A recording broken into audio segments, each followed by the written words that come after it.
The Oracle ASMR.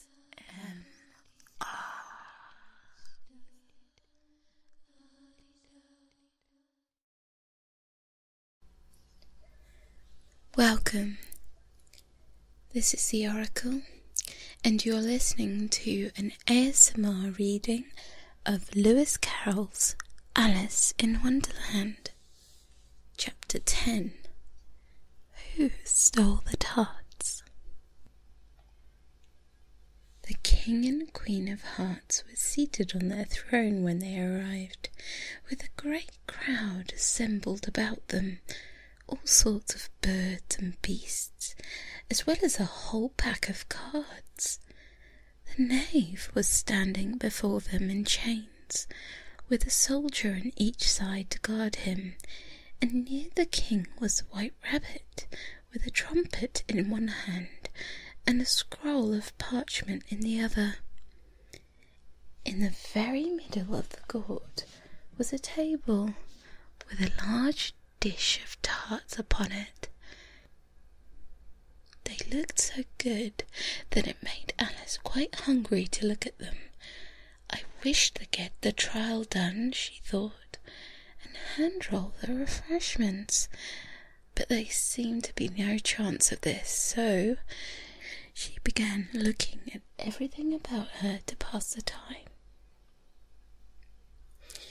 Alice had never been in a court of justice before, but she had read about them in books, and she was quite pleased to find that she knew the name of nearly everything there.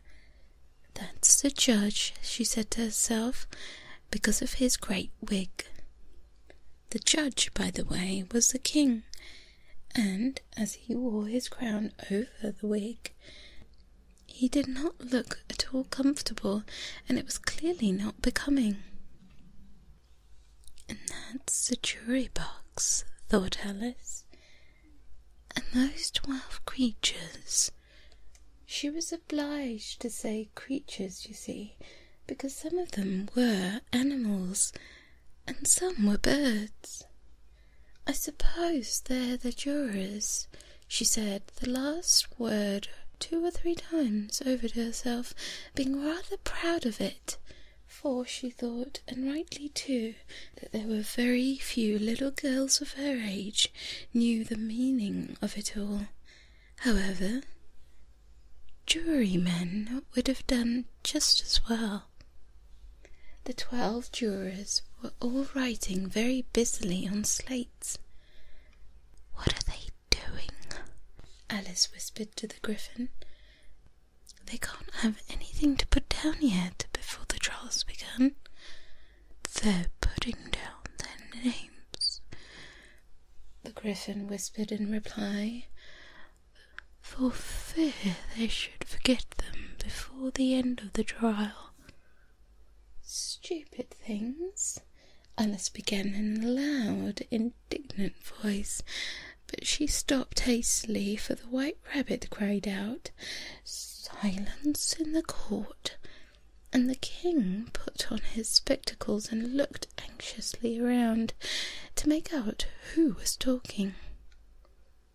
Alice could see, as if she were looking over their shoulders, that all the jurors were writing down stupid things on their slates, and she could even make out that one of them didn't know how to spell stupid, and that he had to ask his neighbour to tell him. "A nice muddle their slates'll be in before the trial's over," thought Alice. One of the jurors had a pencil that squeaked. This, of course, Alice could not stand, and she ran round the court and got behind him, and very soon found the opportunity to take it away. She did it so quickly that the poor little juror, it was Bill the lizard, could not make out at all what had become of it. So, after hunting all about for it, he was obliged to write with one finger for the rest of the day, and this was of very little use, as it left no mark on the slate. "Herald, read the acquisition," said the king. On this the White Rabbit blew 3 bursts on the trumpet, and then unrolled the parchment scroll and read as follows: "The Queen of Hearts, she made some tarts, all on a summer day. The Knave of Hearts, he stole those tarts, and took them quite away. Consider your verdict," the king said to the jury. "Not yet, not yet," the rabbit hastily interrupted.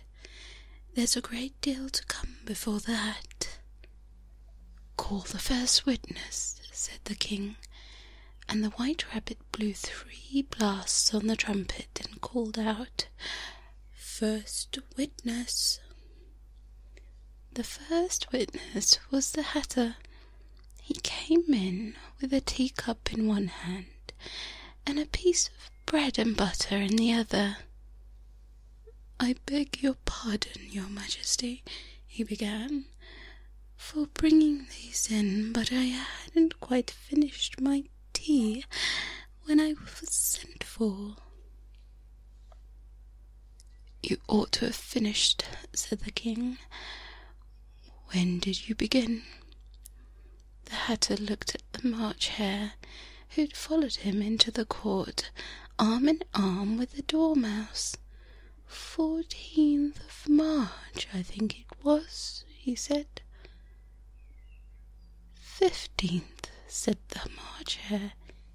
16th, said the Dormouse. "Write that down," the king said to the jury, and the jury eagerly wrote down all 3 dates on their slate, and then added them up and reduced the answer to shillings and pence. "Take off your hat," the king said to the Hatter. "It isn't mine," said the Hatter. "Stolen?" the king exclaimed, turning to the jury, who instantly made a memorandum of the fact. "I keep them to sell," said the Hatter. The Hatter added an explanation. "I've none of my own, I'm a Hatter." Here the queen put on her spectacles and began staring at the Hatter, who turned pale and frigid. "Give your evidence," said the king, "and don't be nervous, or I'll have you executed on the spot." This did not seem to encourage the witness at all. He kept shifting from one foot to the other, looking uneasy at the queen, and in his confusion he bit a large piece out of his teacup instead of the bread and butter. Just at this moment Alice felt a very curious sensation, which puzzled her a good deal until she made out what it was. She was beginning to grow larger again, and she thought at first she would get up and leave the court, but on second thoughts she decided to remain where she was, as long as there was room for her. "I wish you wouldn't squeeze so," said the Dormouse, who was sitting next to her. "I can hardly breathe." "I can't help it," said Alice very meekly. "I'm growing." "You've got no right to grow here," said the Dormouse. "Don't talk nonsense," said Alice more boldly.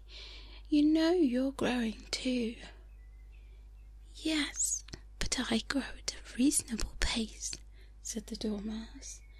"Not in that ridiculous fashion." And he got up very sulkily and crossed over to the other side of the court. At this time the queen had never left off staring at the Hatter, and just as the Dormouse crossed the court, she said to one of the officers of the court, "Bring me the list of singers in the last concert," on which the wretched Hatter trembled so that he shook both his shoes off. "Give your evidence," the king repeated angrily, "or I'll have you executed, whether you're nervous or not." "I'm a poor man, your Majesty," the Hatter began in a trembling voice. I hadn't begun my tea, not above a week or so, and what with the bread and butter getting so thin, and the twinkling of the tea—" "The twinkling of the what?" said the king. "It began with the tea," replied the Hatter. "Of course twinklings begin with a T," said the king sharply. "Do you take me for a dunce? Go on." "I'm a poor man," the Hatter went on, "and most things twinkled after that. Only the March Hare said—" "I didn't," the March Hare interrupted in a great hurry. "You did," said the Hatter. "I deny it," said the March Hare. "He denies it," said the king. "Leave out that part." "Well, at any rate, the Dormouse said," the Hatter went on, looking anxiously around to see if he would deny it too, but the Dormouse denied nothing, being fast asleep. "After that," continued the Hatter, "I cut some more bread and butter." "But what did the Dormouse say?" one of the jurors asked. "That I can't remember," said the Hatter. "You must remember," remarked the king, "or I'll have you executed." The miserable Hatter dropped his teacup and bread and butter and went down on one knee. "I'm a poor man, your Majesty," he began. "You're a very poor speaker," said the king. Here one of the guinea pigs cheered, and immediately suppressed by the officers of the court. As that is rather a hard word, I will just explain to you how it was done. They had a large canvas bag which tied up at the mouth with strings. Into this they slipped a guinea pig head first, and then sat upon it. "I'm glad I've seen that done," thought Alice. "I've so often read in newspapers at the end of trials there were some attempts and an applause, which immediately suppressed by the officers of the court, and I never understood what it meant until now. If that's all you know about it, you may stand down," continued the king. "I can't go no lower," said the Hatter. "I'm on the floor as it is." "Then you may sit down," the king replied. Here the other guinea pig cheered and was suppressed. "Come, that finished the guinea pigs," thought Alice. "Now we shall get on better." "I'd rather finish my tea," said the Hatter, with an anxious look at the Queen, who was reading the list of singers.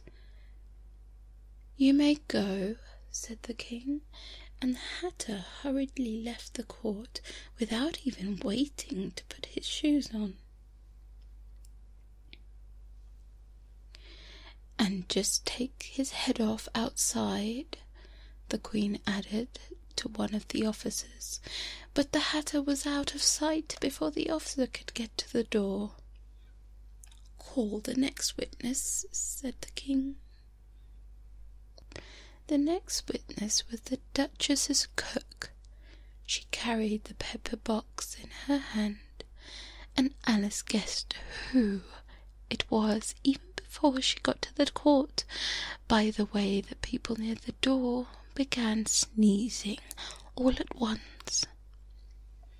"Give your evidence," said the king. "Shan't," said the cook. The king looked anxiously at the White Rabbit, who said in a low voice, "Your Majesty must cross-examine this witness." "Well, if I must, I must," the king said with a melancholy in the air. And after folding his arms and frowning at the cook till his eyes were nearly out of sight, he said in a deep voice, "What are tarts made of?" "Pepper, mostly," said the cook. "Treacle," said a sleepy voice behind her. "Collar that dormouse," the queen shrieked. "Behead that dormouse. Turn that dormouse out of the court. Suppress him. Pinch him. Off with his whiskers." For some minutes the whole court was in confusion, getting the dormouse turned out, and by the time they'd settled down again, the cook had disappeared. "Never mind," said the king, with an air of great relief. "Call the next witness." And he added in an undertone to the queen, "Really, my dear, you must cross-examine the next witness. It quite makes my forehead ache." Alice watched the White Rabbit as he fumbled over the list, feeling very curious to see what the next witness would be like, for they haven't got much evidence yet, she said to herself. Imagine her surprise when the White Rabbit read out at the top of his shrill little voice the name Alice.